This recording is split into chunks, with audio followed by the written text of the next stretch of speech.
Hello students, welcome to magnet brains. मैं हूं Priyanka Dudani and मैं आपको पढ़ाती हूं क्लास 11th एंड 12th का बिजनेस स्टडीज। आप सभी का वेलकम है मैग्नेट ब्रेन्स के इस अमेजिंग प्लेटफॉर्म पर। स्टूडेंट्स, हमने अभी तक अगर हम देखें क्लास 11th के कोर्स की, तो क्लास 11th का कोर्स पूरा कंप्लीटेड है।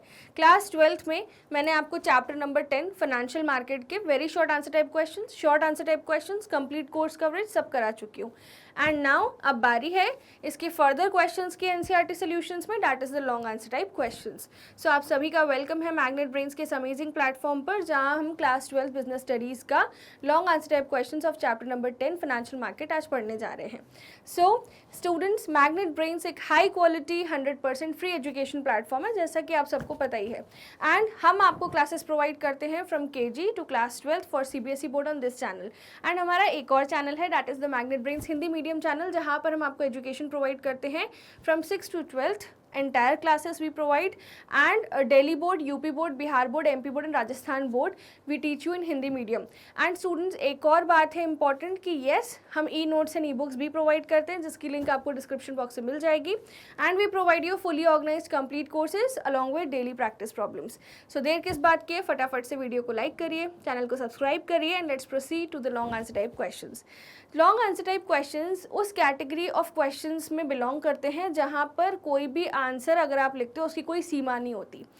What matters is कि जो क्वेश्चन में पूछा है आपने पूरा कवरेज किया है उस चीज़ का अपने आंसर में, बट कई बार उस पूरा कवरेज करने के चक्कर में हमारा आंसर जनरल हो जाता है, 3-4 पेज भर जाते हैं और एग्जामिनर को वो पढ़ना ही बहुत कम्बरसम लगता है। So why not use bullet points, flow charts, tabular representations, key lines and highlighting.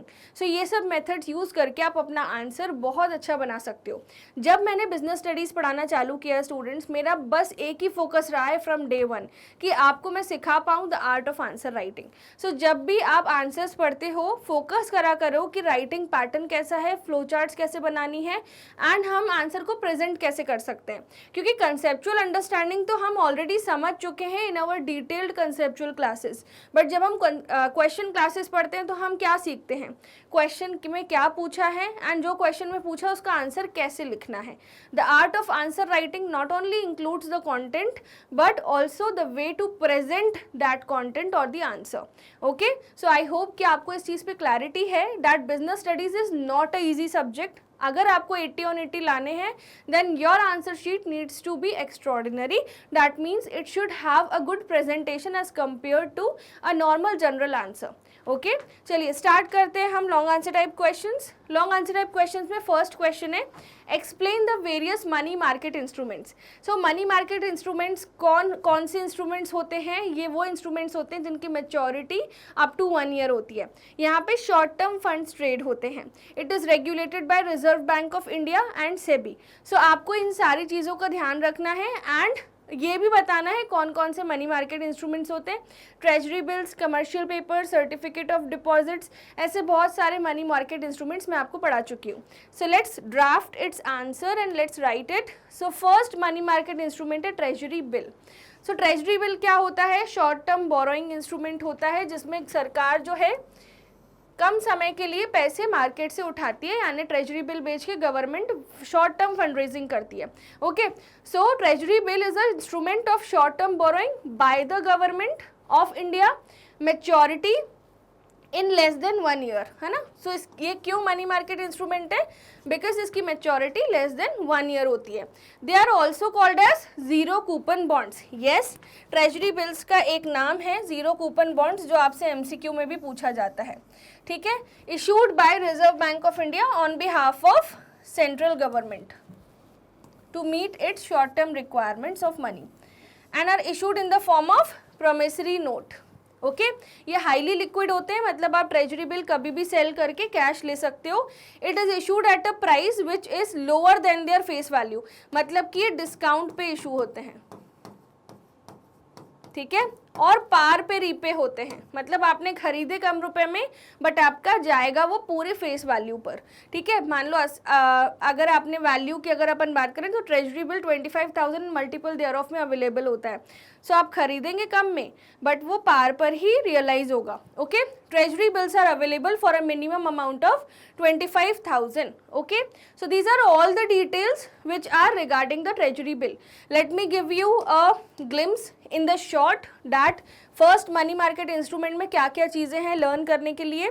So students, ये तो हो गया आपका बुलेट पॉइंट एंड कीवर्ड्स क्या हैं इसमें ट्रेजरी बिल में लर्न करने के लिए। तो मैं यहाँ पर कीवर्ड्स लिखती जा रही हूँ। फर्स्ट कीवर्ड है कि गवर्नमेंट जो है अपनी short term requirement treasury bill issue करके फुलफिल करती है। सेकंड कीवर्ड यहाँ पे क्या लर्न करना है आपको कि इसकी मैच्योरिटी 364 डेज की है, यानी कि लेस देन 1 ईयर। ठीक है। थर्ड, ये लिक्विड होता है, इजीली आप इसको सेल कर सकते हो एंड कैश जनरेट कर सकते हो। फोर्थ, 25,000 मिनिमम अमाउंट है ट्रेजरी बिल का, यानी इसके मल्टीपल्स में ही अवेलेबल होता है। ठीक है। एंड फिफ्थ, ये एक प्रोमिसरी नोट होता है and it is issued by, इसको हम ज़ीरो कूपन बॉन्ड भी बोलते हैं, जो कि इशू करता है आरबीआई। किस लिए? सेंट्रल गवर्नमेंट की शॉर्ट टर्म रिक्वायरमेंट को फुलफिल करने के लिए। ये हो गया 6 point. And seventh and the last keyword कि यहाँ पर जो ये इशू डिस्काउंट पे होता है एंड रिडीम पार पे होता है, issued at discount and redeemed at par. तो ये सारी चीज़ें ट्रेजरी बिल की हैं जो मैंने आपको पॉइंटर्स में लिख दी है and you have to learn it, you have to try to remember it, क्योंकि मनी मार्केट इंस्ट्रूमेंट्स डिटेल में आपको पता होने चाहिए क्या कब कैसे क्या चीज़ें होती हैं। Next money market instrument is commercial paper. So students, what are commercial paper? So commercial paper is a short term unsecured promissory note. सबसे पहले तो ये short term unsecured promissory note है। ठीक है, अनसिक्योर्ड मतलब पैसा डूब गया तो डूब गया। ठीक है, नेगोशिएबल है and transferable by endorsement and delivery with a fixed maturity period. Large and credit worthy companies इसको इशू करती हैं जब उनको short term fund requirement low rates पर फुलफिल करनी हो and it has a maturity period of 15 days to 1 year. Issuance of commercial paper is alternative to bank borrowing for large companies that are generally considered to be finally strong and it is sold at discount and redeemed at par. Financially strong. So students, अगर हम बात करें commercial paper की तो इसको short में हम बोलते हैं सीपी। क्या क्या मेजर बातें हैं? issued by large and credit worthy companies.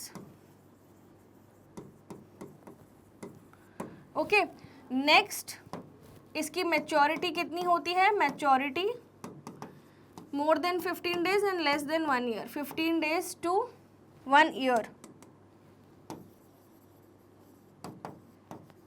ये दो बातें हैं जो आपको ध्यान रखनी है एंड ये short term requirement, short term money requirement को फुलफिल करता है। ठीक है। सो commercial paper is one of the instrument which is like a unsecured promissory note. आप इसको एंडोर्स कर सकते हो, आप इसको गिरवी रख सकते हो, आप इसको नेगोशिएट कर सकते हो और इसकी फिक्स मैच्योरिटी पीरियड होती है, पहले से ही तय होता है कि कब ये मैच्योर होने वाला है। Next is call money. Now what is call money? Call money is a short term finance repayable on demand with a maturity period of 1 day to 15 days used for interbank transactions. Commercial bank have to maintain minimum cash balance known as cash reserve ratio. Call money is a method by which banks borrow from each other, है ना? So देखिए students, आपको ये बात तो पता ही है कि रिजर्व बैंक ऑफ इंडिया ने कमर्शियल बैंक्स को आपको बोला है कि इनको दो चीज़ें मेंटेन करनी है, one is the cash reserve ratio and second is the statutory liquidity ratio. Cash reserve ratio का मतलब होता है कि कुछ अमाउंट ऑफ मनी आरबीआई के पास ऑफ डिपॉजिट्स रखना पड़ेगा एंड एसएलआर कुछ amount of money as government securities आपको आरबीआई के पास रखना पड़ेगा। तो कभी बैंक्स के पास मनी नहीं होती, कैश नहीं होता है to fulfil this requirement of RBI and कई बार उनके पास सिक्योरिटीज नहीं होती, तो बैंक्स आपस में लेन देन कर सकती हैं, है ना। बैंक 1 एंड बैंक 2 ये आपस में लेन देन कर सकती हैं, है ना। कभी इनके पास पैसे नहीं होंगे, कभी इनके पास सिक्योरिटीज नहीं होंगी, ये आपस में लेन देन कर सकती हैं। एंड रेडी फॉरवर्ड डील का ही फायदा उठाया था हर्षद मेहता ने, अगर आपको याद हो तो। सो कॉल मनी क्या होता है? कॉल मनी की मैच्योरिटी होती है जब एक बैंक दूसरी बैंक से पैसे मांगती है, सो 15 दिन के अंदर उस बैंक को वो पैसे वापस करने होते हैं। कमर्शियल बैंक को सीआरआर मेंटेन करने के लिए कैश बैलेंस की ज़रूरत होती है। एंड ये कॉल मनी क्या है? मेथड है जिससे बैंक्स एक दूसरे से मनी बोरो करती हैं। इसकी मैच्योरिटी 1 से 15 दिन तक होती है। फिर से बोल रही हूँ, इसकी मैच्योरिटी 1 से 15 दिन तक होती है। Call money is the money which banks borrows from each other to maintain the cash reserve ratio which is a requirement by the central bank of India, that is RBI, and if they will not maintain they can not run their banking operations. So to maintain CRR, banks are friends with each other and they borrow money from each other. And उसके अलावा यहाँ पर maturity period होता है इसका 1 day to 15 days and क्योंकि ये less than 1 year है इसलिए इसको money market instrument बोलते हैं. I hope this is also clear conceptually.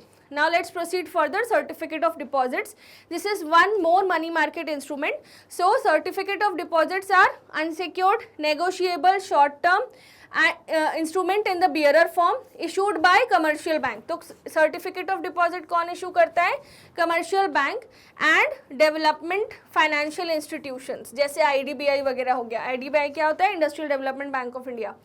So they can be issued to individuals, corporations, companies during periods of tight liquidity when the deposit growth of bank is low but the demand for credit is high. They help to mobilize large amount of money for short periods. ठीक है, तो कई बार क्या होता है कि commercial bank जो है, कमर्शियल बैंक इशू करती है सर्टिफिकेट ऑफ डिपॉजिट। ठीक है, सर्टिफिकेट ऑफ डिपॉजिट इशू करती है। अब ये कब इशू होते हैं? During the period of tight liquidity. ठीक है, when the deposit growth of bank is slow but the demand of credit is high, मतलब जब लोग डिपॉजिट कम कर रहे हों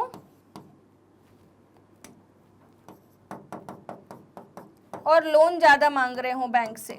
ठीक है, सो इस केस में क्या है? बैंक के पास कम रुपए होंगे लोन देने के लिए, तो ये जो कम रुपए की रिक्वायरमेंट है ये बैंक कैसे फुलफिल करती है? सर्टिफिकेट ऑफ डिपॉजिट इशू करके। ठीक है, सर्टिफिकेट ऑफ डिपॉजिट आप किसी को भी इशू कर सकते हो, आप लोगों को इशू कर सकते हो, लोग चाहें तो खरीद लें, कॉरपोरेशंस को इशू कर सकते हो, कंपनीज को इशू कर सकते हो, है ना। ये शॉर्ट टर्म इंस्ट्रूमेंट्स हैं, इसकी मैच्योरिटी लेस देन 1 ईयर होती है एंड इससे क्या होता है? बैंक का जो शॉर्टेज ऑफ डिपॉजिट्स है जिसकी वजह से वो लोन नहीं दे पा रहे हैं, वो रिक्वायरमेंट फुलफिल हो जाती है। It is a way to save banks for not providing loans, है ना। अगर वो लोन प्रोवाइड नहीं करेंगी तो उनकी खुद की रेप्यूटेशन स्टेक पे आ जाएगी। सो इसलिए बैंक्स लोन प्रोवाइड कर सकें, that's why they issue COD. So next is commercial bill, another money market instrument.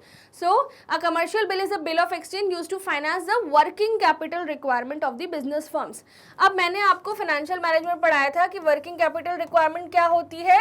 Short term requirement to maintain day to day operations.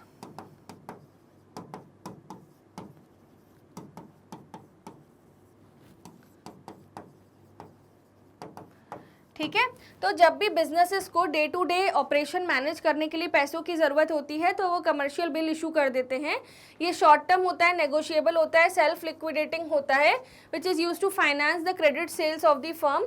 When the goods are sold on credit, buyer becomes liable to make payment on a specified date in future, है ना। So इसमें क्या होता है? Commercial bill is same as a bill of exchange you can say, और which is which is used to finance basically the working capital और the day to day operations of the business. ठीक है, so ये भी एक commercial bill है, ये भी money market instrument होता है. So हमने कौन कौन से पढ़े? We have studied treasury bill, we have studied commercial paper, certificate of deposits, call money, commercial bill. I hope all the 5 things are clear and you remember each and everything. मैंने बहुत detail में explain किया है and आपको keywords भी बताए हैं. Now students, let's proceed to question number 2 of long answer type questions. And आपको क्या करना है? इस वीडियो को लाइक करना है, चैनल को सब्सक्राइब करना है. And question number 2 है explain the recent capital market reforms in India. मतलब कि हमारा जो capital market है, see there are 2 kinds of market, capital market and money market. Now capital market is further divided into primary and secondary market. So जो हमारा capital market है उसमें क्या क्या changes आए हैं इंडिया में, you have to explain all those changes. So yes, it is also taught to you in the main classes. So following is the list of reforms in capital market. The SEBI and various credit rating agencies आई, फिर उसके बाद mutual funds grow हुए, NSC बना, investor education and protection fund बना. ठीक है, तो ये सारी चीज़ें कैपिटल मार्केट में हुई थी. तो सबसे पहला है SEBI, because SEBI was the biggest ever change happened in the capital market. It was establish in 1988 and वो 1992 में पिक्चर में आया था. ओके, एंड पीपल थिंक कि हर्षद मेहता स्कैम की वजह से सेबी आया था. नो, सेबी के आने की बातें बहुत पहले से चल रही थी. ओके, तो securities and exchange board of India was established to act as a regulator for merchant banks, mutual funds as a promoter of the stock exchange. It also functioned as a regulatory authority of activities related to the new issue of companies. आप ये भी लिख सकते हैं, it was established in 1988. In 1988 and started its operations from 1992.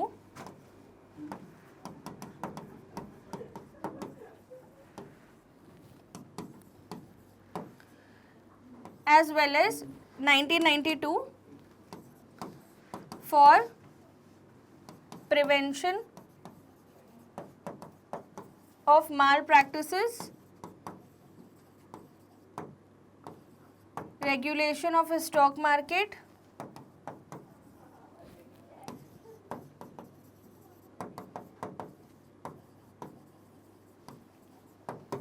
and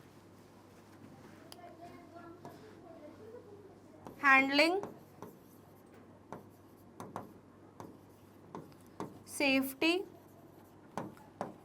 for investors, issuers and intermediaries. Safety of investors, issuer and intermediaries.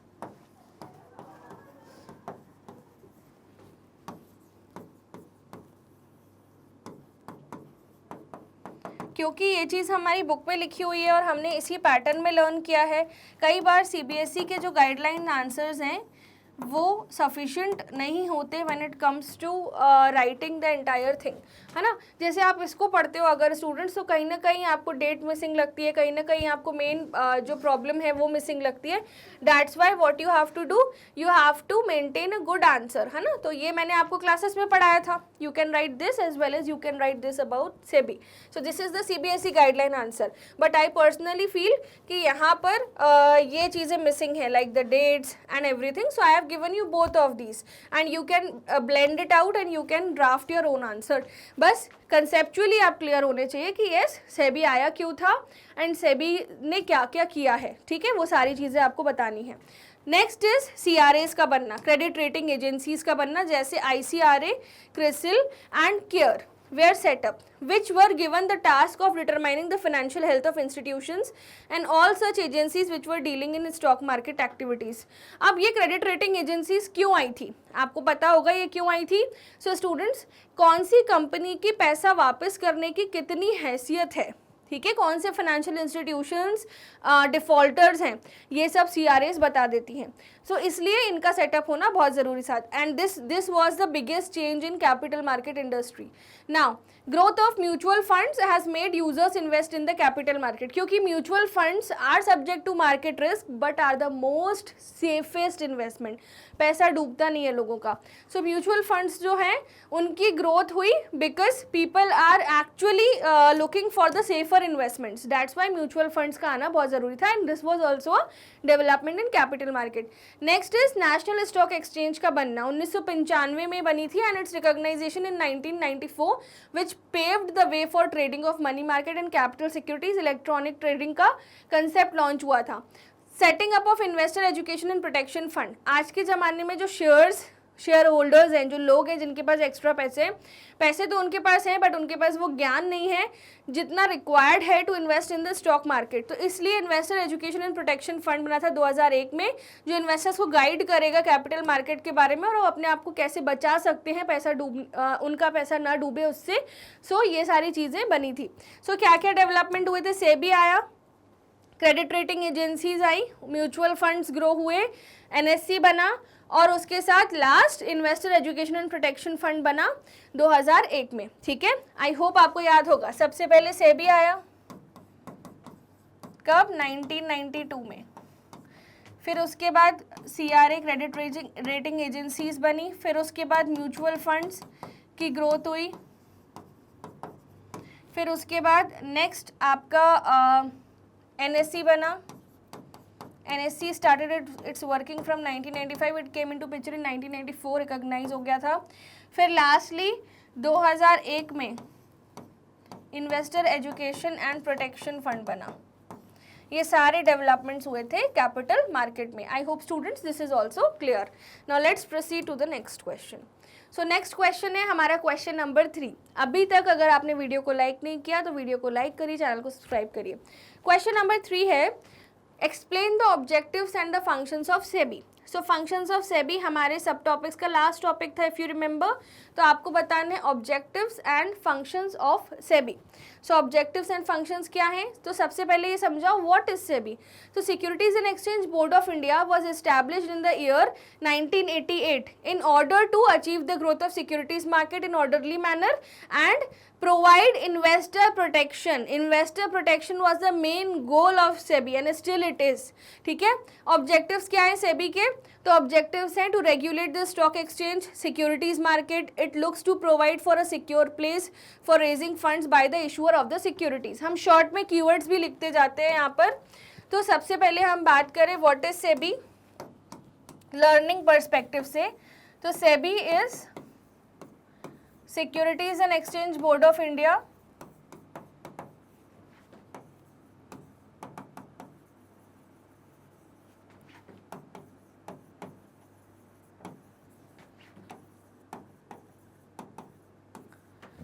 it was established in 1988. It came into picture in the year 1992 and SEBI का major जो task थे that were regulation of stock market,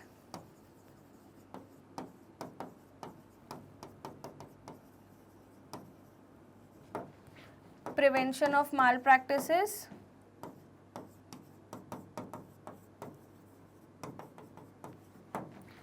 and investor protection.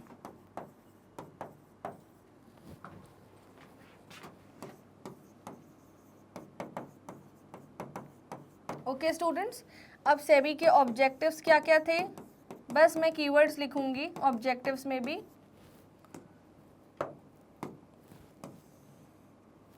What were the objectives of SEBI? Let's see. First, to regulate stock exchange, securities market functioning, and to provide secure place for raising fund by the issuer of securities.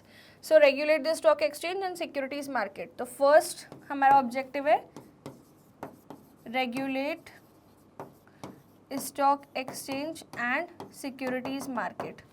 Next objective अगर हम देखें, so it works on providing the investors with guidelines which are related to the investment. SEBI helps with the reliable and adequate information about the companies which help companies in proper investment decision.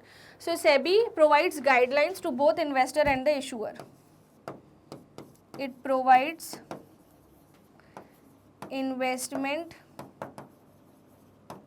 and fundraising guidelines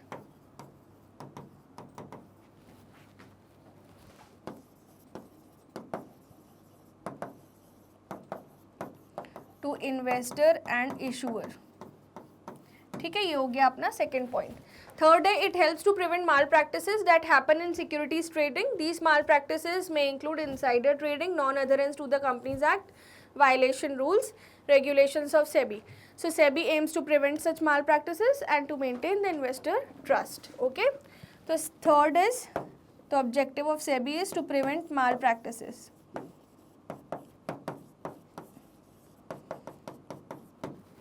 Okay.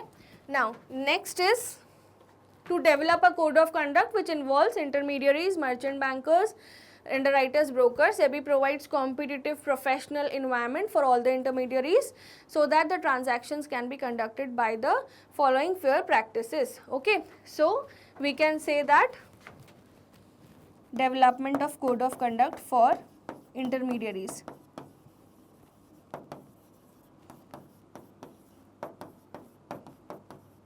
Okay, so these are the objectives of SEBI. Now we will see the functions of SEBI. Let's proceed with the functions. So there are three functions. I have already told you, regulatory, protective and developmental. So regulatory functions क्या होते हैं SEBI के? SEBI जो है regulatory functions perform करता है by registration of agent, सब broker, broker, other players, तो सभी का registration करवाता है SEBI ताकि सब on paper हो and regulated हो, कोई भी illegal brokership ना करे. ठीक है. It also manages the registration of mutual funds. Regulation of SEBI also involves working of these intermediaries. It conducts stock exchange audits. So अगर आप चार शब्द देखें यहाँ पे तो registration of intermediaries और उसके बाद registration of mutual funds, ठीक है, और उसके बाद working of the intermediaries and conducting stock exchange audits. तो ये चार चीज़ें आप देख रहे हो रेगुलेटरी फंक्शंस में जो कि इम्पॉर्टेंट है. ठीक है. सो फर्स्ट फंक्शन क्या आता है अपना? Regulatory function.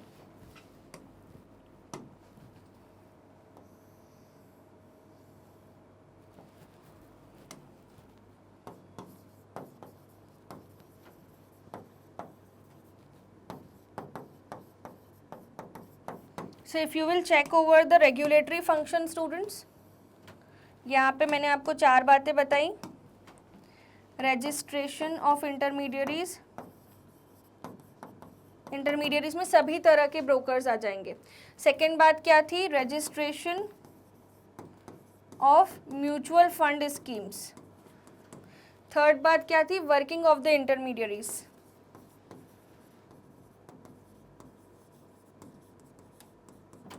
And what was the last point? Last point was conducting stock exchange audits.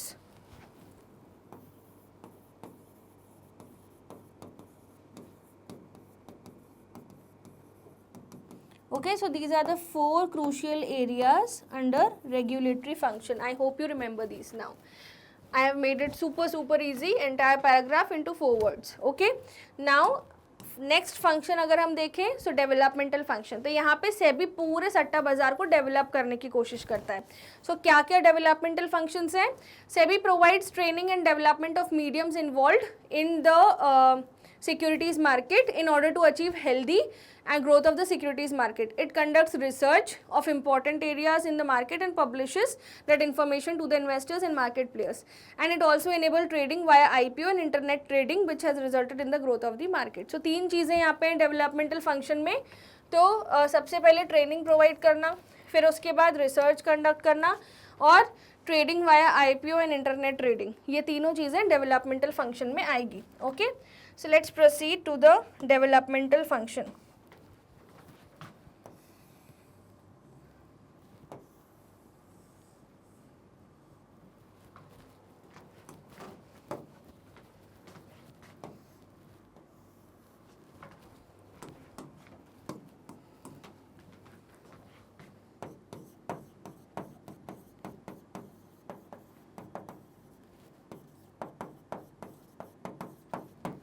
So developmental function में first training and development of mediums यानी intermediaries.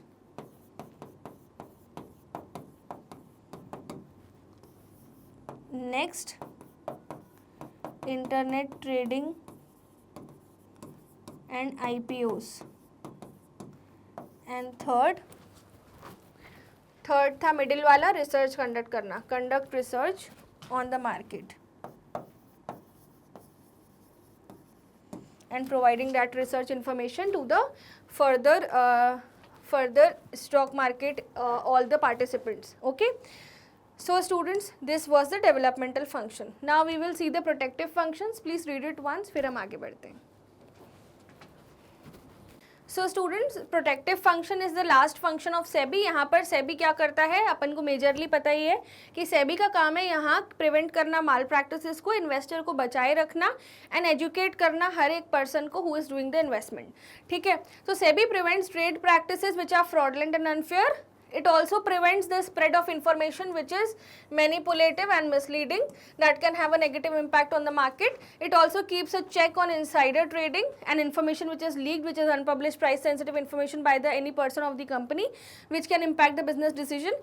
SEBI also acts as a promoter of fair trade and protects the investor interest. तो हमारा ये third function है, protective function. फटाफट से इसको लिख लेते हैं यहाँ पर.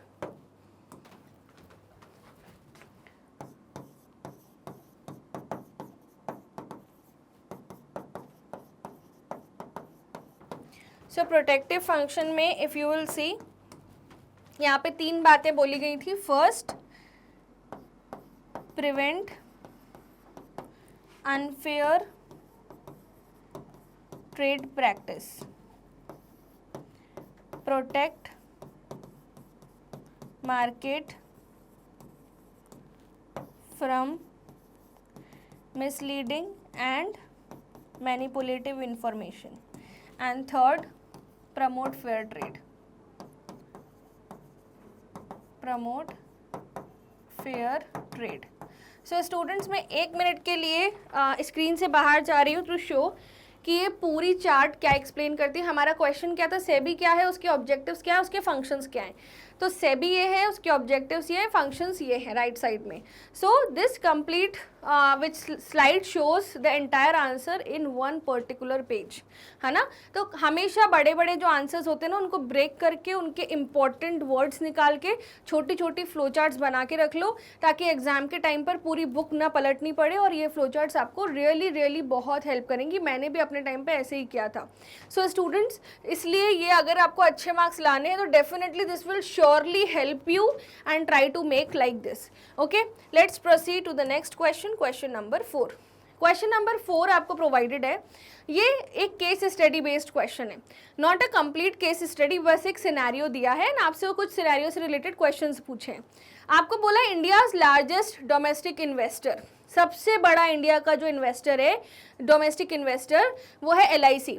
नाउ LIC इज जीवन के साथ भी जीवन के बाद भी याद होगा. LIC एक्ट 1956 के अंदर लाइफ इंश्योरेंस प्रोवाइड करती है LIC to the people who are availing this life insurance for the premium, and has once again come to the government's rescue by subscribing 70% of Hindustan Aeronautics 4200 crore IPO. So IPO है मतलब कि first issue है, first time issue किए होंगे इन लोग ने shares, है ना, हिंदुस्तान एरोनॉटिक्स ने. तो 4200 करोड़.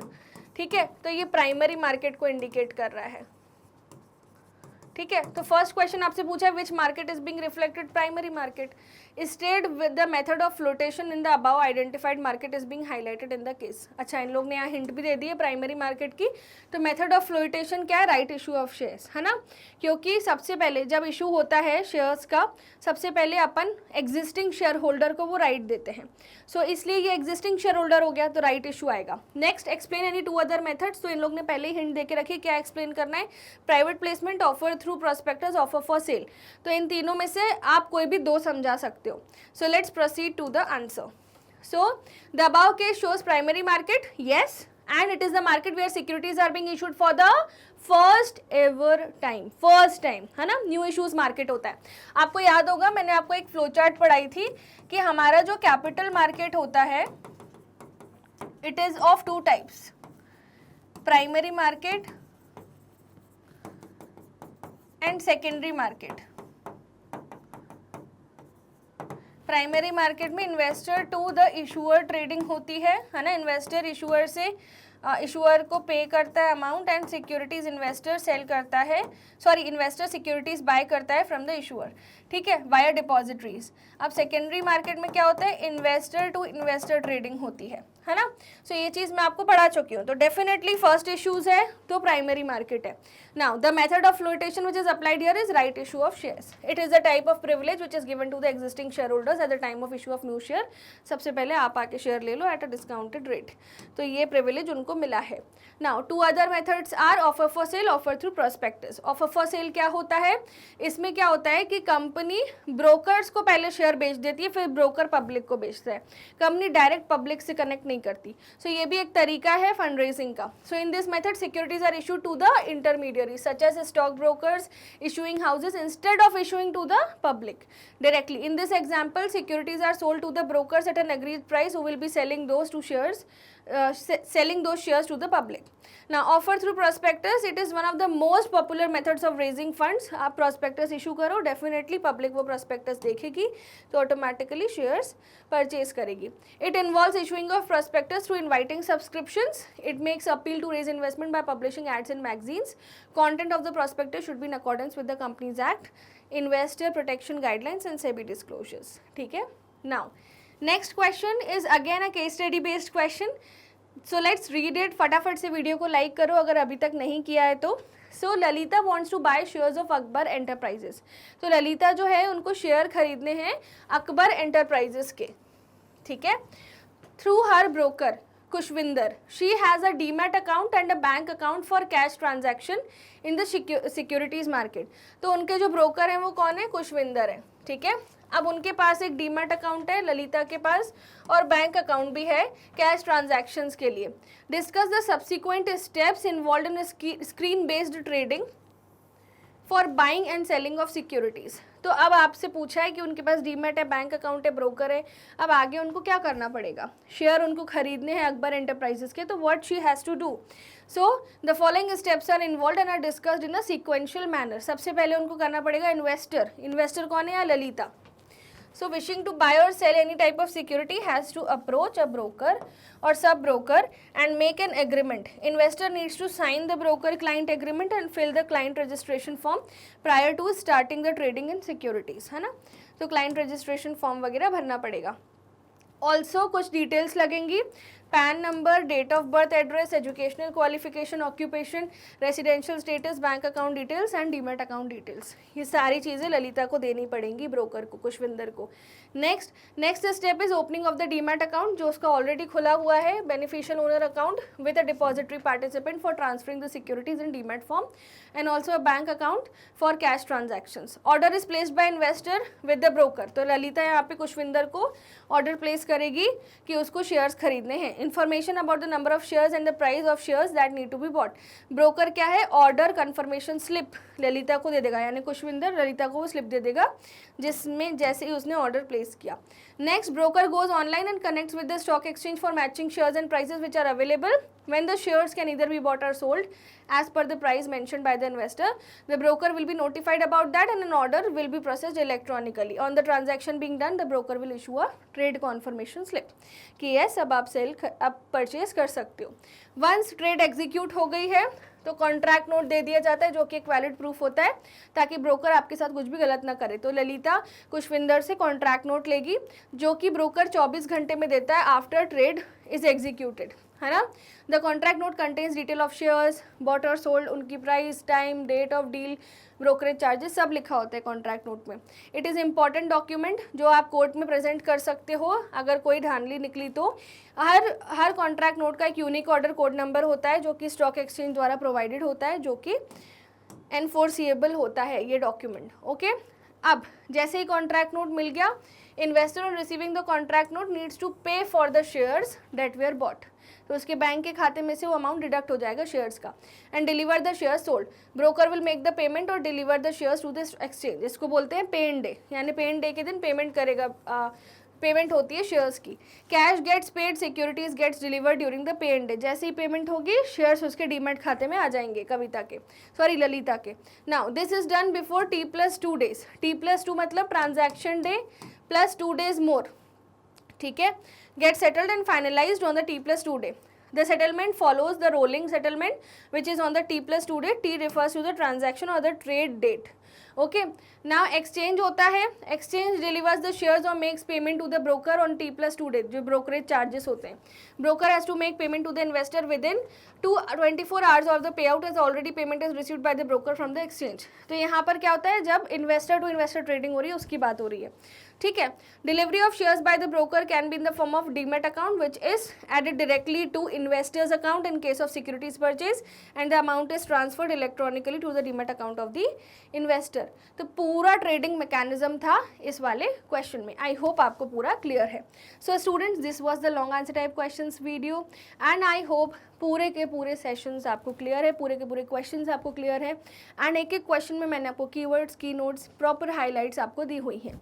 सो आपको क्या करना है, इस वीडियो को लाइक करना है, शेयर करना है अपने फ्रेंड्स के साथ, सब्सक्राइब करना है चैनल को, हमारे other social media handles Facebook, Instagram, Twitter, WhatsApp को फॉलो करना है. ये हमारा यूट्यूब चैनल है जहाँ पर हमने CBSE sample paper solutions, case studies, पूरा कंप्लीट कोर्स कवरेज सब करा रखा है, वो भी हाई क्वालिटी में 100% free. This is our app and website where we provide fully organise complete course along with daily practice problems. Yes, e notes and e books भी आपको दिए जाते हैं जिसकी लिंक डिस्क्रिप्शन बॉक्स में है. ये CBSE बोर्ड का चैनल है, यानी कि इस चैनल पर हम किंडरगार्टन टू 12th तक की क्लासेस पढ़ाते हैं for CBSE board English medium students के लिए. एंड हमारा एक और चैनल है जो कि सिर्फ और सिर्फ हिंदी मीडियम स्टूडेंट्स के लिए, जहाँ हम Delhi, UP, Bihar, MP, Rajasthan board पढ़ाते हैं. वैदिक मैथ्स, स्पोकन इंग्लिश के कोर्सेज भी अवेलेबल है, क्रैश कोर्स भी स्टार्ट हो चुका है. सो बस आपको कुछ नहीं करना, अच्छे से तैयारी करनी है, अच्छे मार्क्स लाने हैं. Make your parents proud, make your self proud, and I will see you in the MCQ session of this chapter. Thank you so much.